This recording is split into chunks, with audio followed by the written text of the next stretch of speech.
Oh my God, उसको online join करना था तो अलग. Okay, so government budget page 10.1. पता तो होएगा तुमको गवर्नमेंट बजट होता क्या है ना, जिसमें गवर्नमेंट सारी चीज़ें लिखती है कि वो आगे क्या करने वाली है और क्या होगा, और ये लिखती है कि उसको रिसीट्स किन किन चीज़ों से होने वाली है, और वो जो रिसीट्स आने वाली है वो कहाँ कहाँ उसको खर्चा करेगी, है ना. चलो तना रीड करो introduction loudly. In the modern world, every government aims at maximizing the welfare of its country. It requires a number of infrastructural, economic, and welfare activities. Yes. All these activities require huge expenditure to be incurred. This requires appropriate planning and policy of the government. The solution to all of these problems is budget. A budget is a document containing detailed programs and policies. Underline underline. अब तुम्हारे पास pen pencil नहीं होगी तो बहुत डांट खाओगे. चलो good. तो एक बजट क्या है? बजट एक डॉक्यूमेंट है जिसमें डिटेल्ड प्रोग्राम्स होते हैं, पॉलिसीज होती है जो एक साल में गवर्नमेंट करने वाली है, वो सब कुछ उसमें लिखा होता है. अब आ जाओ meaning of government budget bracket. Government budget is an what? Annual statement showing item wise estimates of receipts and expenditure during a fiscal year. कि मेरे को टैक्स से कितना पैसा मिलने वाला है ना, या मैं इंफ्रास्ट्रक्चर पे कितना खर्चा करने वाला हूँ, या मैं हॉस्पिटल्स बनाने में कितना खर्चा करने वाला हूँ. ये आइटम वाइज आप सारी चीज़ें अपने बजट में लिखते हो. ठीक है, आ जाओ. The receipts and expenditure shown in the budget are not the actual figures. Of course actual figures हो सकते हैं क्या? नहीं. वो हमेशा कौन से फिगर्स होते हैं? जैकेट नहीं है तुम्हारे पास? नहीं वो मत कम करो, आई मीन बढ़ाओ, वो अच्छा ही है.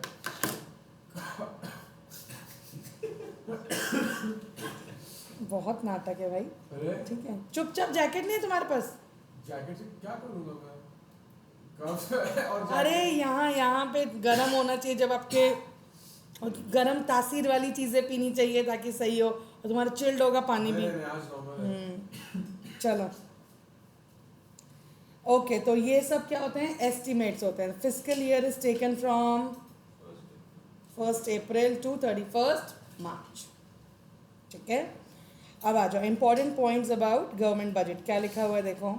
Budget is prepared by government at all levels, central, state and local. prepares it respective annual budget. ठीक. However, we will restrict our studies to only what? Union budget, which is the budget of the central government. Main मोटा budget central government ही बनाती है ना. State और local government को convey करती है, उस हिसाब से वो अपने एनुअल बजट बनाते हैं, सब बजट्स. ठीक है. Estimated expenditures and receipts are planned as per the objective of the government. क्या मेरे कितने एस्टिमेटेड खर्चे हैं या मेरी कितनी एस्टिमेटेड रिसीट्स है, वो मैं एज पर मेरे ऑब्जेक्टिव्स के, मेरा ऑब्जेक्टिव है मुझे ये फुलफिल करना है, उस हिसाब से हम क्या करते हैं, हमारी एस्टिमेटेड रिसीट्स और एक्सपेंडिचर प्लान करते हैं. आगे. In India budget is presented in the parliament on such a day as the president may direct. By convention finance minister क्या करता है? बजट को प्रेजेंट करता है. Annual budget of the government on the first day of February each year. The finance minister reads out the budget speech in where? Lok Sabha. Again, underline, a copy of union budget is laid in Rajya Sabha soon after its presentation is done where? In the Lok Sabha. Again, the budget is required to be approved by the parliament before it can come into effect on 1st April. Yes or no? The budget reveals the financial performance of the government in the last year and financial policies of the coming year. Budget ये बताता है कि पिछले साल क्या क्या चीज़ें की गई, क्या क्या खर्चे हुए, क्या क्या रिसीट्स हुई, और इस साल मैं क्या करने वाला हूँ, वो सब कुछ उसमें लिखा होता है. Clear. So what are the objectives of budget? तो number 1 objective is reallocation of resources. आपको ये देखना पड़ेगा कि आपको आपके रिसोर्सेज कहाँ से उठा के कहाँ रखने हैं. देखो, Through the budgetary policy, government aims to reallocate resources in accordance with what? Economic underline profit maximization and social मतलब public welfare priorities of the country. मेरा पैसा भी बने, ठीक है, और पब्लिक वेलफेयर भी हो, उस हिसाब से मैं रिसोर्सेज को वापस से क्या करूँगा? रीएलोकेट. यस और नो? देखो क्या लिखा है, टैक्स कंसेशन ऑन और what? Bracket to encourage what? Investment. Government can give what? Tax concession, subsidies, etc. to whom? To the producers. Is it clear? Sean, read the example. Government discourages production of harmful consumption goods like ऐसा कुछ भी नहीं है, आगे बढ़ो. through the heavy taxes and encourages the use of hardy products by providing subsidies. Look, of course वो production decrease नहीं करते, लेकिन वो लोग क्या करते हैं, उस पर हैवी टैक्सेस लगा देते हैं. चाहे लिकर हो, चाहे ऐसा कंजम्पशन हो जो आपको, है ना, जो लोग क्या करते हैं, खरीदते. अब मुझे बताओ, सिगरेट्स के प्राइस बढ़ जाएंगे तो क्या उसका कंजम्पशन कम होगा? बिल्कुल नहीं, है ना. तो गवर्नमेंट अपने साइड से बोलती है कि मैंने तो इसमें टैक्स रेट्स क्या कर दिए, इंक्रीज कर दिए, तो कंजम्पशन कम करो, लेकिन ऐसा नहीं होता. और अल्टीमेटली वो कमाई किसकी होती है? गवर्नमेंट की. समझ में आ रही कि नहीं बात? आगे आओ. दूसरा क्या है? Directly producing goods and services. देखो, there are many non profitable economic activities which are not undertaken by the private sector, like what?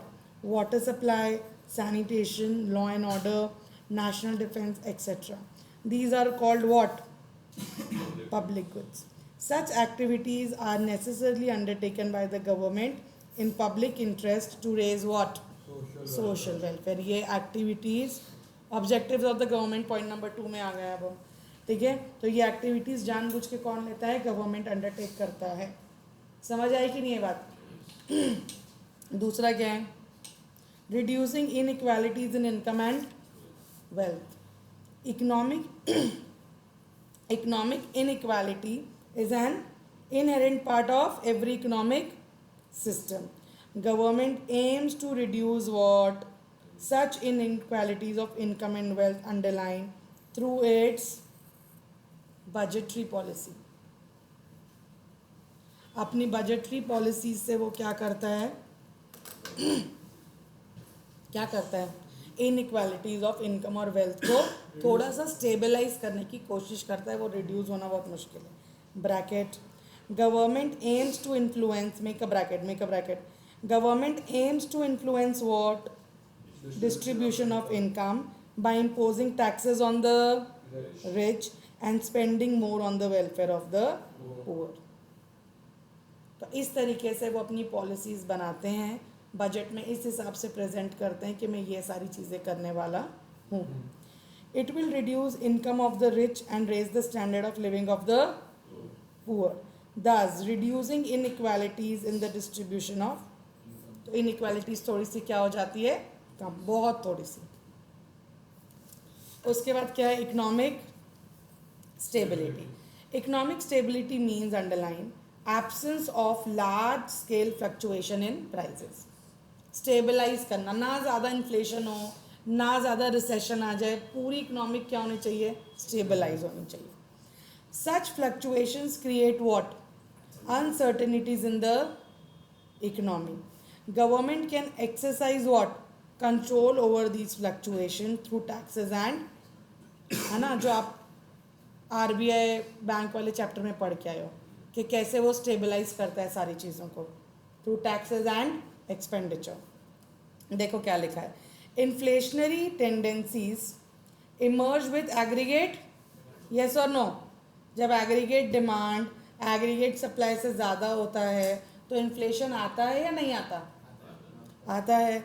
So government can bring down aggregate demand by reducing its own expenditure, है ना. One of the reasons increase in government expenditure भी है. तो अपना expenditure क्या कर दो? कम कर दो. पिछले चैप्टर में पढ़ा था ना कि how to correct excess demand, decrease in government expenditure. Very bad guys. आगे क्या लिखा है देखो? During deflation, government can what? Increase its expenditure and give what? Tax concession and subsidies. Right? ताकि और encourage production. In short, policies of surplus budget during inflation and deficit budget during deflation helps to maintain what? समझ आ गया? आगे क्या है? Management of public enterprises. There are large number of public sector industries, especially what?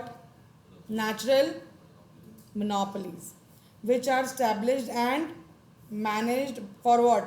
For social welfare of the public. Underline. Budget is prepared with the objective of making what? Various provisions for managing such enterprise and providing them financial help.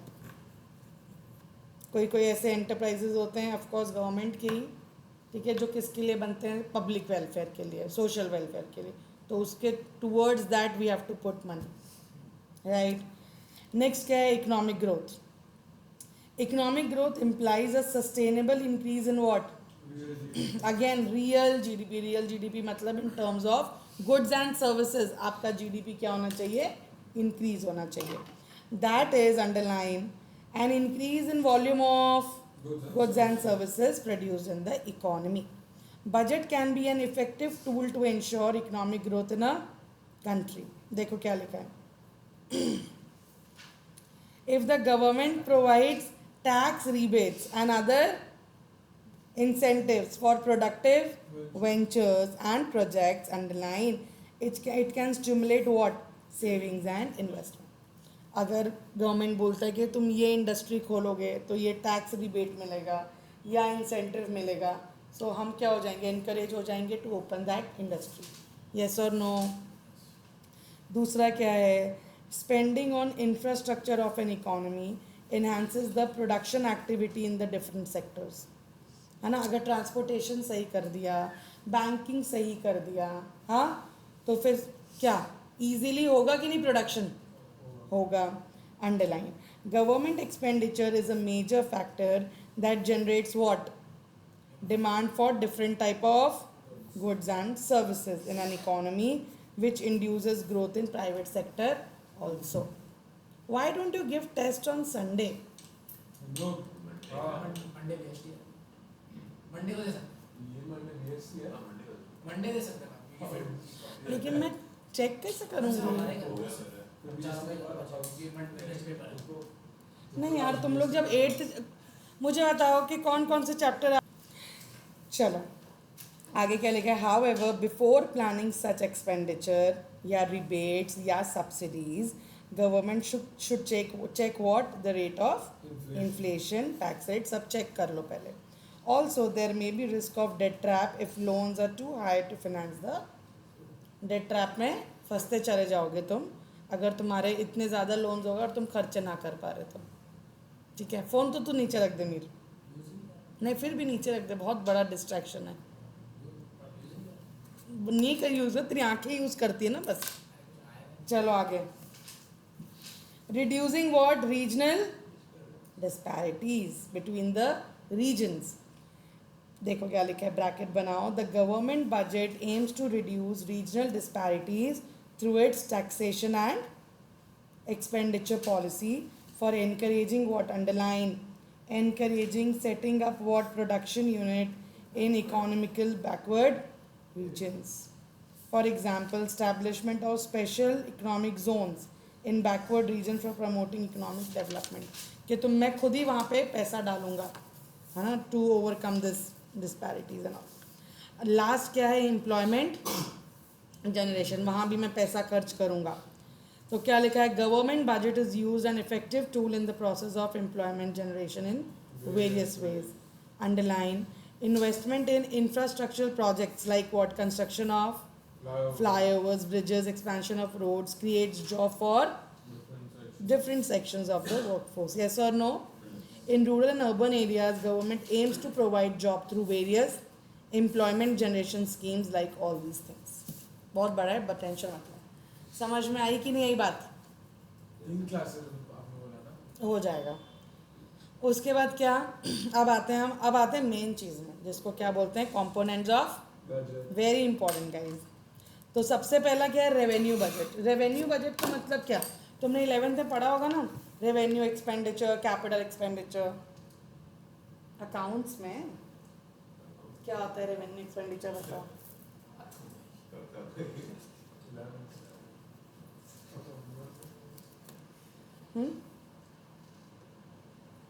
देखो, तुम्हारा जो budget है, ठीक है, वो मान लो 2 part में divided है, ठीक है। एक है तुम्हारा रेवेन्यू बजट, ठीक है, और एक है तुम्हारा कैपिटल बजट। रेवेन्यू बजट में 2, ठीक है। एक है रेवेन्यू रिसीट्स। रेवेन्यू रिसीट का मतलब रिसीट का मतलब क्या होता है, रिसीट का मतलब क्या होता है, पैसा मिलना, हाँ या नहीं। कोई भी ऐसा पैसा जो रेकरिंग नेचर का है, जो बार बार आपको मिलेगा, तो वो कहाँ आएगा, रेवेन्यू रिसीट में। और एक क्या है, रेवेन्यू एक्सपेंडिचर। कोई भी ऐसा खर्चा जो आप बार बार करते हो, may be law and order maintain करने के लिए या किसी भी चीज़ के लिए। तो आपका बजट कितने पार्ट्स में डिवाइडेड है, 2। एक रेवेन्यू बजट और एक रेवेन्यू बजट और एक कैपिटल बजट। रेवेन्यू बजट में क्या, रेवेन्यू रिसीट्स ए, और एक क्या, रेवेन्यू एक्सपेंडिचर, हाँ या नहीं, यस। कैपिटल बजट कितने पार्ट्स में डिवाइडेड है, सेम 2। कौन सा, कैपिटल रिसीट्स। कोई भी ऐसा मोटा पैसा है ना जब आपको मिलता है, तो वो क्या, कैपिटल, और यहाँ पे क्या आ जाएगा, कैपिटल एक्सपेंडिचर। कोई भी बड़ा पैसा, मतलब मान लो कि लोन का रीपेमेंट कर रहे हो, लोन का रीपेमेंट कर रहे हो, तो बार बार रेकर होगा क्या, वो एक बार मोटा खर्चा होता है वो, तो वो रेवेन्यू एक्सपेंडिचर में आएगा कि कैपिटल एक्सपेंडिचर में, कैपिटल एक्सपेंडिचर में। हाँ, repayment of loans, repayment of loans. पहली बात, loan is a big amount, ठीक है। दूसरी बात, ये आपका क्या है, खर्चा है। समझ में आ रही है बात, तो वो किस में चला जाएगा, एक्सपेंडिचर में। अब देखो क्या लिखा हुआ है, आ जाओ बुक में आओ। सब कुछ गवर्नमेंट पॉइंट ऑफ व्यू से पढ़ना है तुम लोग को। देखो, revenue budget, it deals with revenue aspect of the government budget. Underline, it explains how revenue is generated और collected by the government and how it is allocated among different या various expenditure है। कहाँ से आप छोटे छोटे पैसे जमा करते हो और कहाँ आप ये छोटे छोटे खर्चे करते हो, वो कहाँ आएगा, आपके रेवेन्यू बजट में। समझ आई कि नहीं ये बात। So revenue budget is how many parts, revenue receipts and revenue, come on, revenue receipts and revenue expenditure. In short, revenue budget is a statement of estimated, underline यही तो लिखना है कि रेवेन्यू बजट क्या है। रेवेन्यू बजट ये है जो आपको एस्टिमेटेड रेवेन्यू रिसीट्स बताता है कि हो सकता है मोटा मोटा इतना रिसीट हमको होगा, और एस्टिमेटेड रेवेन्यू एक्सपेंडिचर बताता है कि हो सकता है हम इस महीने इतना एक्सपेंडिचर करें या इस साल इतना एक्सपेंडिचर करें। समझ में आ रही कि नहीं आ रही बात। उसके बाद क्या आता है, कैपिटल बजट। क्या आता है, it deals with capital aspect of the government budget. It consists of what, capital receipts and capital Expenditure. yes, underline, capital budget is the statement of what, estimated बड़ी receipts और estimated बड़े खर्चे during a period of 1 fiscal year. Clear है बात। तो सबसे पहले अपन क्या आ रहे हैं, बजट रिसीट्स में, ब्रैकेट। बजट रिसीट का मतलब है कोई भी एस्टिमेटेड पैसा जो गवर्नमेंट को मिलने वाला है हर जगह से 1 साल के अंदर। समझ आ रही कि नहीं आ रही बात, क्या तना है। Budget receipts refer to what, estimated money receipts of the government from all the sources during a given fiscal year. Any doubt guys, आगे आओ। अगेन, बजट रिसीट्स कितने पार्ट में डिवाइडेड है, रिसीट्स की बात हो रही है ना। तो एक रेवेन्यू रिसीट्स जो रेकरिंग नेचर की होती है, और एक होती है कौन सी, कैपिटल रिसीट्स। कोई डाउट है? पक्का? देखो रेवेन्यू रिसीट्स में क्या आता है, टैक्स और नॉन टैक्स। रेवेन्यू रिसीट्स मतलब कोई भी पैसा जो गवर्नमेंट को मिल रहा है टैक्स के फॉर्म में मिल सकता है, और नॉन टैक्स के फॉर्म में भी मिल सकता है। नॉन टैक्स के फॉर्म में मतलब कैसे मिलेगा गवर्नमेंट को पैसा, इंटरेस्ट, और फीस, फाइन्स, फाइन, है ना। आप घर की रजिस्ट्री करवाने जाते हो, रजिस्ट्रेशन फीस, स्टैम्प ड्यूटी, ये सब कहाँ जाता है, गवर्नमेंट को। और on the other hand capital receipts में क्या आता है, नंबर 1 बोरोइंग्स। अगर आप बाहर से कोई पैसा उठा रहे हो, मैम लेकिन वो तो लोन है ना, लोन है वो छोड़ दो, पैसा आ रहा है कि नहीं आ रहा है, आ रहा है ना, तो आपकी वो बैलेंस शीट में अफेक्ट करेगा कि नहीं करेगा, करेगा। तो वो कौन सी रिसीट होएगी, कैपिटल रिसीट। समझ आ रही कि नहीं आ रही बात? उसके बाद रिकवरी ऑफ लोन्स, कोई भी लोन आपने रिकवर किया या कोई और अदर पैसा जो आपको बाहर से मिल रहा है। क्लियर है कि नहीं है बात? अब आ जाओ पढ़ेंगे रेवेन्यू रिसीट्स। समझ के पढ़ के चलना अच्छे से।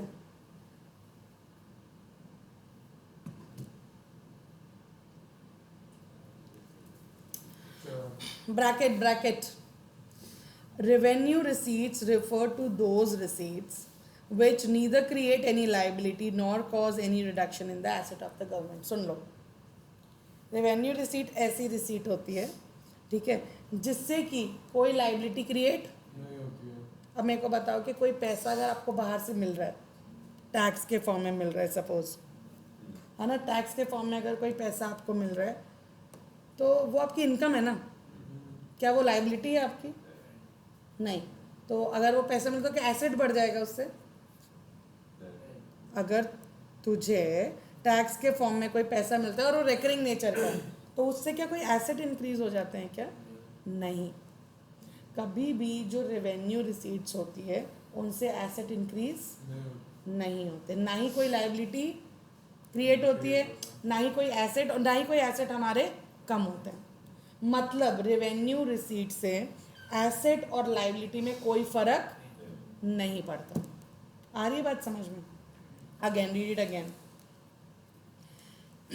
Revenue receipt refer to those receipt which neither create any, कोई लाइबिलिटी हमारे लिए गवर्नमेंट के लिए वो क्रिएट नहीं करती, ना ही गवर्नमेंट का कोई एसेट रिड्यूस करती है। तने समझ आया कि नहीं? अंडरलाइन करो। They are regular and recurring in nature and government receives them in its normal course of activity। ये ऐसा पैसा है जो गवर्नमेंट को बार बार मिलता रहता है during the normal course of their activity. Clear है कि नहीं ये बात? किसी को कोई डाउट है क्या रेवेन्यू रिसीट में? तने पक्का लग नहीं रहा है मुझे, समझ आ रहा था। अच्छा चलो आ जाओ फिर। देखो क्या लिखा है, अ receipt is a revenue receipt. Again अगर वो दो असेंशियल कंडीशन को क्या करती है, सेटिस्फाई। पहली underline, a receipt must not create a liability for the government. के लिए वो रिसीट कोई लाइबिलिटी क्रिएट नहीं कर रही, मतलब उस रिसीट के बदले उसको कुछ देना नहीं है। देखो क्या लिखा है, फॉर एग्जाम्पल टैक्सेस पढ़ो, चलो शॉन पढ़ो। Taxes levied by the government are revenue receipts as they don't create liability. Yes और नो? तने आगे बढ़ो। However, any amount borrowed by the government. Underline मैं पढ़ रही हूँ। हाउएवर एनी अमाउंट जो कि कौन बोरो कर रहा है, गवर्नमेंट बोरो कर रहा है, is not a receipt, is not a revenue receipt as it causes increase in the liability in terms of repayment. कोई भी पैसा अगर गवर्नमेंट पब्लिक से भी बोरो कर रही है तो वो रेवेन्यू रिसीट नहीं होती। वो कौन सी रिसीट है, कौन सी रिसीट है? Capital receipt. इसका मतलब ये है कि कैपिटल रिसीट में कोई ना कोई लाइबिलिटी इंक्रीज होती ही होगी। समझ में आ रहा है कि नहीं रिद्धि? कोई डाउट है? क्या लिखा है देखो, the receipt, underline, the receipt must not cause any decrease in the asset। इसका मतलब ये है कि मैं कोई अपना पब्लिक एंटरप्राइज बेच के मुझे कहीं से पैसे नहीं मिल रहे, है ना, मुझे तो टैक्स से पैसे मिल रहे हैं, तो मेरा एसेट भी कम नहीं होता। क्लियर है कि नहीं बात? फॉर एग्जाम्पल देखो, receipts from sale of what public enterprise is not a revenue receipt as it lead to reduction in the asset of the government. समझ आ रही है बात? कोई डाउट है? पक्का? No, come on, speak up guys if you have doubt, okay? No doubt? तने आगे आ जाओ। अगेन कितने सोर्सेज है रेवेन्यू रिसीट के? 2, टैक्स और non tax. Tax revenue bracket, tax revenue refers to sum total of receipts from where? From taxes and other duties imposed by the government. Underline.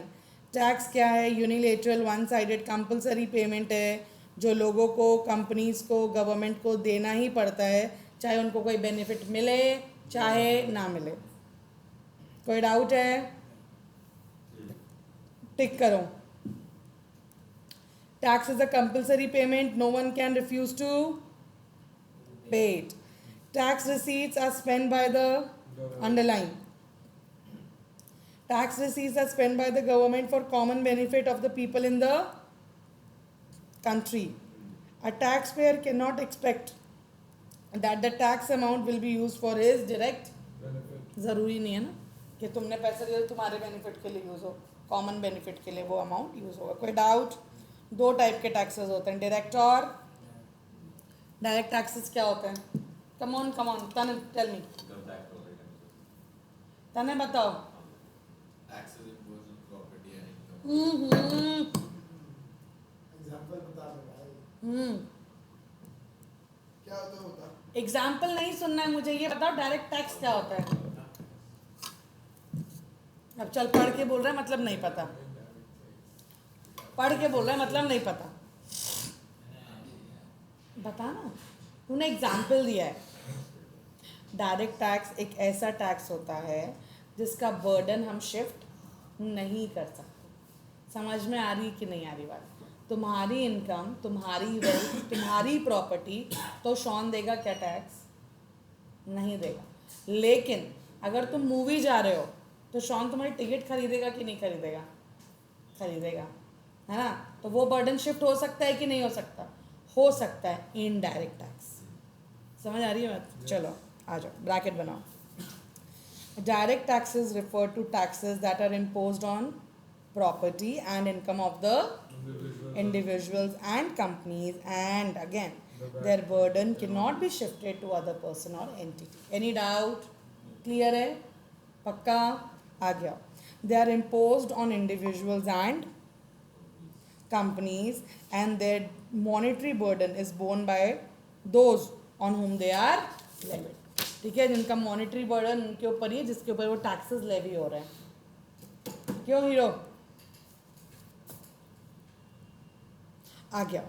The liability to पे the tax मतलब the impact, very important है ना, जो impact है और incidence है वो दोनों सेम बंदे पे होता है, उसको आप शिफ्ट नहीं कर सकते। अगेन, द लाइबिलिटी टू पे the tax that means the impact and the actual burden of the tax, that is incidence, lie on the same person. That means its burden cannot be shifted to others. किसी को doubt है? पक्का? आगे आ जाओ। They directly affect the income level and purchasing power of the people and help them to change the level of aggregate demand in the economy. क्या है income tax और ये सारे टैक्स? क्लियर है? Yes. कोई डाउट है?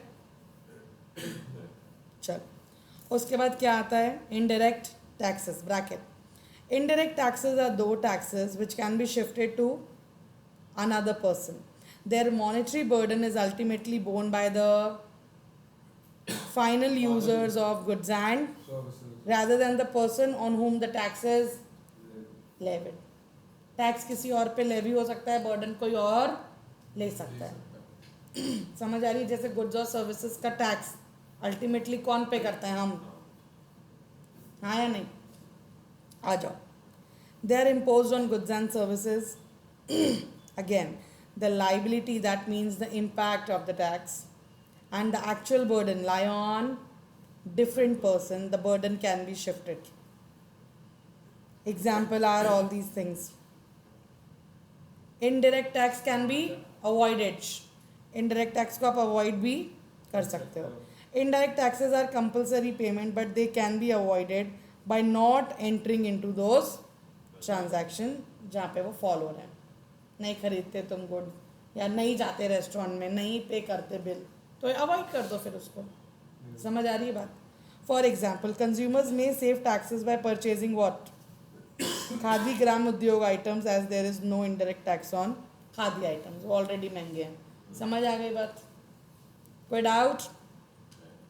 सो how to classify a tax as direct और indirect? और टैक्स डायरेक्ट कब होता है? जब बर्डन शिफ्ट नहीं होता है, इम्पैक्ट और इंसिडेंट्स दोनों सेम बंदे पे होते हैं. और इनडायरेक्ट टैक्स का मतलब क्या होता है? जब बर्डन शिफ्ट हो सकता है, इम्पैक्ट और इंसिडेंट्स दोनों अलग लोगों पे होता है. Is it clear guys? Please read the comparison in a minute. Come on, hurry up. Comparison between DT and IDT.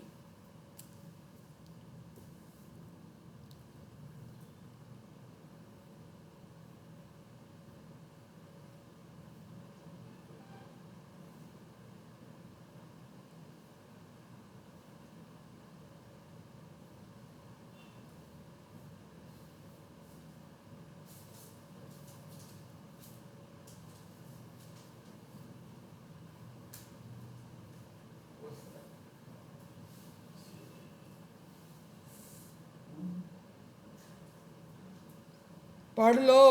पढ़ा. बहुत, तुम तो 1 मिनट का भी नहीं लगाते. 20 मैं सेकंड है, बस हमेशा- रोबोट हो तुम. हमेशा मैं अच्छे से पढ़ता हूँ. मैम जो इनडायरेक्ट टैक्सेस है बताओ. उसका जो इम्पैक्ट है, नहीं तू चल मुझे इम्पैक्ट, तू मुझे ये वाले वर्ड्स बोल, मेरे को ये बोलना. हाँ पूछ See, the nature of direct taxes is proportional, yeah. Progressive. I'm talking about indirect. I'm talking about indirect taxes. So even if the income level decreases or increases, it won't impact the. That is progressive or proportional? That's proportional. That's proportional. Progressive is when it changes according to the level of the. See? ये इतना खुश हो जाता है फिर आगे पढ़ता ही नहीं लगता. वाइड एरिया कवरेज रहता है और इसमें एकदम स्मॉल एरिया वाला और उसका शिफ्ट बॉर्डर शिफ्ट हो सकता है, उसका नहीं हो सकता. इसका एक इम्पैक्ट है टाइम होता है ना तनाव रीबूट्स में आईटी को भाई बेसिक पर कितना चैप्टर था हाँ तो रोटी कितने 12 क्या बात कर रहा है? 12 साल तो रोटी नहीं होगा. सर क्या है? हो गया. चलो, item categorise as direct and indirect. Corporation tax direct और इनडायरेक्ट? डायरेक्ट टैक्स, क्योंकि कंपनीज को अपने प्रॉफिट पे देना पड़ता है. GST indirect. Income tax direct. Capital gains direct. Capital gains पता है सबको? एसेट बेचा तो उससे गेन गुड गुड. किसने बताया बेटा? देखा था पेपर, हाँ पढ़ा था पेपर. गुड. ठीक है, आ जाओ अब आगे. अब टैक्स रेवेन्यू के अलावा भी गवर्नमेंट के नॉन टैक्स रेवेन्यूज होते हैं. सबसे पहला क्या? Interest. Non tax revenue bracket बनाओ. Non tax revenue refer to receipts of the government from all sources other than those of tax के अलावा जहाँ से भी पैसा मिलेगा नॉन टैक्स में आएगा. नंबर 1 क्या? Interest. Government receives interest on loans given to the state government, UTs, private enterprises and general public. Interest received from these loans are an important source of non-tax revenue. कोई doubt? कोई doubt?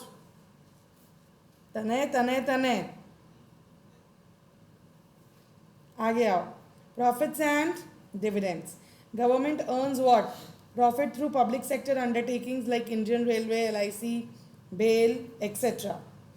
It earns profit from sale proceeds of such public enterprises. Government also gets dividend from its investment in yes. कहीं government invest करती है तो वहाँ से उसको पैसे मिलते हैं. Fees refer to charges imposed by the government to cover cost of recurring services provided. जो मैं सर्विस प्रोवाइड करती है गवर्नमेंट उसके बदले में आपसे क्या लेगी? फीस. समझ आ रही है बात? नहीं. Such services are generally in public interest and fees is paid by those who receive such services. क्या लिखा है? It is also a compulsory contribution like देना ही पड़ता है आपको. Court fees, registration fees, import fees, ये सब आपको देनी पड़ेगी. आगे आ जाओ. Licence fees. It is a payment charged by the government to grant permission for something. Gun रखने के लिए या कोई गाड़ी रखने के लिए, सबके लिए तुमको क्या लेना है? और पैसे किसको देने हैं? गवर्नमेंट को. हाँ या नहीं? आगे आ जाओ. Fines and penalties. These refer to those payments which are imposed on law breakers. Red light तोड़ दिया, कोई टैक्स आपने पेमेंट नहीं किया तो उसके ऊपर आपको फाइन देना पड़ता है. Underline. Fines are different from taxes as the former is levied to maintain law and order whereas latter is imposed to maintain revenue. Clear? आगे. Escheats. It refers to claim of the government on the property जिसका कोई आगे पीछे नहीं है, कोई legal representative नहीं है, तो ये प्रॉपर्टी अब किसकी? गवर्नमेंट की. क्लियर? कोई भी गिफ्ट्स और ग्रांट्स उनको मिल रहे हैं बाहर से. Government receives gifts and grants from government, foreign government and international organisation. Underline. Sometimes individual and companies also voluntarily gift money to government. Such gifts are not a fix source of revenue. हमेशा मिलेगा क्या gift? हाँ, नहीं. And are generally receive during national crisis या कोई दिक्कत हो गई आपके तो. Clear? For features. These are in the form of penalties which are imposed by court for non-compliance of court orders. कोई कॉन्ट्रैक्ट फुलफिल नहीं किया, कोर्ट का ऑर्डर नहीं माना, तो आपको क्या देने पड़ते हैं? पैसे. पेनाल्टीज, जिसका नाम है फोरफीचर. और क्या है स्पेशल?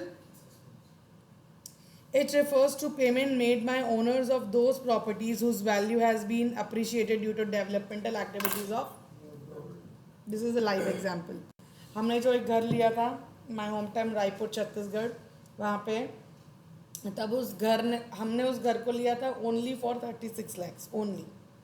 फिर वहाँ पे बन गया एक मॉल बहुत बढ़िया. उसके बाद वहाँ बन गया एम्स, जस्ट लाइक 1 किलोमीटर के डिस्टेंस पे, है ना. सो अनदर लेवल पे उसके प्राइजेस बढ़ गए. तो फिर हमको नोटिस आया कि इसके आपको क्या करने पड़ेंगे? पेमेंट करने पड़ेंगे जो हमारी एक्टिविटीज़ से आपकी इसमें डेवलपमेंट हुआ है. मे बी वो जितना भी अमाउंट 1.5 लाख 1 लाख जो, क्योंकि उनकी एक्टिविटीज़ से हुआ ना. उस नहीं, देखो धीरे धीरे चीज़ें जब डेवलप होती है ना, तो वो अब देखो मेरे को एक बात बताओ कि एक प्रॉपर्टी तुम्हारी सुनसान और वहाँ पे नेशनल हाईवे बन गया. हाँ. अरे भगवान, तूने गवर्नमेंट को नहीं बोला, लेकिन गवर्नमेंट को करना तो पड़ेगा ही ना. तेरे को भी तो फायदा है ना भाई उससे. तेरे को जाना है सड़क.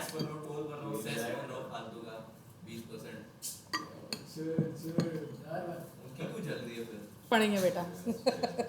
आ जाओ. नहीं. उसके बाद क्या है? Comparison between tax and non tax revenue. चलो, कैपिटल रिसीट लास्ट है. उसके बाद फिर आ जाओ जल्दी आ जाओ. देखो आ जाओ. इम्पोर्टेंट सुनो मेरी बात. जब हम रिसीट्स की बात करते हैं तो 2 रिसीट्स होती है. कौन सी? रेवेन्यू रिसीट्स और capital receipt.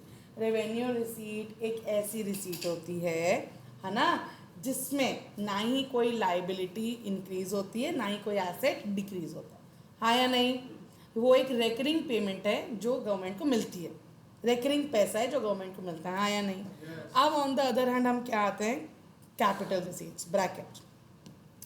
Capital receipt refer to those receipts which create what, either creates liability, या तो तुम्हारी लाइबिलिटी बढ़ेगी या तो तुम्हारा एसेट कम होगा. मतलब या तो तुम अपनी कोई ऑफिस बेच रहे हो, अपनी ऑफिस बेच दिया तुमने तो एसेट क्या हो गया, कम, और उसके बदले क्या आ रहा है, अच्छा खासा पैसा. On the other hand liability कैसे इंक्रीज हो जाएगी, तुमने बाहर से क्या ले लिया, लोन, है ना? बाहर से जब तुमने लोन ले लिया तो तुम्हारी लाइबिलिटी क्या हो गई, इंक्रीज, लेकिन रिसीट है या नहीं है, है, पैसे मिल रहे हैं. क्लियर है या नहीं है बात? बताओ कोई डाउट है क्या? वापस क्या लिखा है, कैपिटल रिसीट्स ऐसी रिसीट्स होती है विच आइदर क्रिएट्स लाइबिलिटी और causes a reduction in the assets of the government. Underline, वो नॉन रिकरिंग होती है, नॉन रूटीन होती है नेचर में, बार बार नहीं की जाती, once in 5 years, once in 10 years ऐसा किया जाता है. क्लियर? देखो क्या लिखा है, the receipts must create underline liability for the government. समझ आ रहा है कि नहीं? क्या लिखा है रिद्धि, पढ़ो example. Borrowings are capital receipts as they lead to an increase in the liability of the underline कर लो, लिखना है तुम लोग को एग्जाम्पल. बोरोइंग क्या होती है, कैपिटल रिसीट होती है, क्योंकि उससे गवर्नमेंट की लाइबिलिटी क्या होती है, increase. Underline, how ever tax received, क्या वो कोई कैपिटल रिसीट है क्या, टैक्स नहीं, वो तो कौन सी रिसीट है, रेवेन्यू रिसीट, क्योंकि उससे हमारी लाइबिलिटी इंक्रीज नहीं होती. ठीक है, उसके बाद आगे आ जाओ. Underline, the receipt must cause a decrease in the assets, either of the condition, हाँ, दोनों में से कोई भी एक कंडीशन. फॉर एग्जाम्पल क्या लिखा है, देखो, receipt from sale of shares of public enterprise is a capital receipt, क्योंकि वो गवर्नमेंट के एसेट को क्या कर रही है, रिड्यूस कर रही है. कोई डाउट है क्या किसी को? पक्का? आगे आ जाओ. तो क्या क्या सोर्सेज है, नंबर 1 बोरोइंग. अगर आप बोरो कहीं से कर रहे हो तो ऑफ कोर्स क्या हो रहा है, आपकी रिसीट तो इंक्रीज हो रही है लेकिन आपकी लाइबिलिटी भी इंक्रीज हो रही है, हाँ या नहीं? Yes. Second, recovery of loan. Shut up. चलो आ जाओ.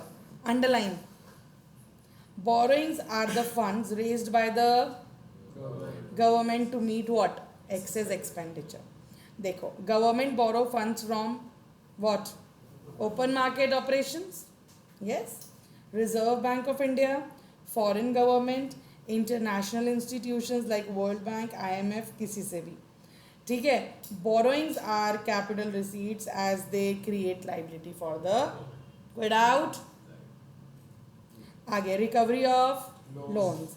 Government grants various loan to state government और यूनियन टेरिटरी. अंडरलाइन, कोई भी ऐसा लोन जो मुझे वापस मिल गया, ठीक है, तो क्या होगा, recovery of such loan reduces what, the asset of the government. Assets, क्योंकि आप अपने एसेट्स में बता रहे थे ना, लोन्स एंड एडवांसेस आपके एसेट साइड में थे वो, लेकिन अब वो लोन रिकवर हो गया तो एसेट क्या हो जाएगा, कम हो जाएगा. समझ आई कि नहीं ये बात? पढ़ा है कि नहीं स्केड्यूल 3 का बैलेंस शीट? नहीं पढ़ा है बैलेंस शीट, वो नया वाला बैलेंस शीट नहीं पढ़ा है तुम लोगों ने? अच्छा, चलो आ जाओ. आगे क्या है, अदर रिसीट्स. डिसइन्वेस्टमेंट, अकेला डिसइन्वेस्टमेंट ही पूछ लेते हैं कभी कभी. देखो क्या लिखा है, disinvestment refer to act of selling a part or whole of the shares of the selected PSU held by the government. Government sector undertaking, public sector undertaking का अ पार्ट ऑफ शेयर्स या फिर पूरा undertaking अगर मैं बेच देता हूँ, इसको हम बोलते हैं डिसइन्वेस्टमेंट. क्या बोलते हैं? कैपिटल रिसीट है ये, क्योंकि बेचोगे तो पैसा मिलेगा और एसेट्स क्या हो रहे हैं आपके, हो रहे हैं कि नहीं, reduce. Yes, so government hold ownership in various public sector undertaking in form of equity shares. Underline, when government sells a part or whole of its shares, it leads to what? Transfer of ownership of public sector undertaking to whom? To private sector undertaking. Is it clear? देखो क्या बोल रहा है कि जब भी government अपना part of shares या पूरे शेयर्स जब क्या करता है, बेच देता है प्राइवेट सेक्टर को, तो उसको हम बोलते हैं डिसइन्वेस्टमेंट। क्या बोल रहे हैं? डिसइन्वेस्ट। तो मेरा एसेट क्या हो गया? कम हो गया। ठीक है, आगे क्या लिखा है? Small savings. Small savings refer to fund raised from the public in form of post office deposit, national saving certificate, Kisan Vikas पत्रास। They are treated as capital receipt, क्योंकि वो उनकी लाइबिलिटी क्या कर देता है? बढ़ा देता है। वैसे देना तो पड़ेंगे ना ये वापस। क्लियर है या नहीं ये बात? तो क्या क्या 3 सोर्सेज है कैपिटल रिसीट के, याद हो जाने चाहिए। कैपिटल रिसीट के क्या है? बोरोइंग्स, ठीक है, रिकवरी ऑफ लोन्स, और उसके बाद क्या है? Other receipts. अदर रिसीट्स में क्या आएगा? Disinvestment and small saving. तो आप मानो कि टोटल कितने? 4 सोर्सेज हैं। क्या क्या? Borrowings, recovery of loans, disinvestment और स्मॉल सेविंग्स। क्लियर? आगे आ जाओ। नहीं, comparison between revenue and capital receipt. क्या है डिफरेंस? बताओ। Come on here, Bhupen, look here. What is the difference between revenue and capital receipt? No no no no, है एक पॉइंट है। हाँ जल्दी बोल। ये कैपिटल में आई गेस रेवेन्यू रिसीट में ये लायबिलिटी कुछ अफेक्ट नहीं करता है, और एसेट्स में भी इंक्रीज डिक्रीज रहता है। whereas कैपिटल रिसीट में इंक्रीज डिक्रीज नहीं बोलना है बेटा। हाँ मतलब पढ़ो पढ़ो, चलो पढ़ के बोलो, जोर से पढ़ के बोलो। create any liability nor reduce any asset of the government. समझ आई बात? On the other hand capital receipt They either create any liability or reduce any asset of the government. Reduce और इंक्रीज ऐसा नहीं लिखना है ना। Yeah. नेचर क्या है? रेगुलर और रिकरिंग है, और ये लोग क्या है? इरेगुलर और नॉन रिकरिंग। ठीक है, आ जाओ चलो। How to classify receipt as revenue और कैपिटल? सीधी बात है भाई, कैपिटल रिसीट अगर होएगी तो मतलब एसेट क्या होंगे? या तो रिड्यूस, या लाइबिलिटी क्या होगी? इंक्रीज। अगर रेवेन्यू रिसीट होगी तो ऐसा कुछ भी नहीं होने वाला। हाँ या नहीं? यस। ओटीपी चाहिए क्या?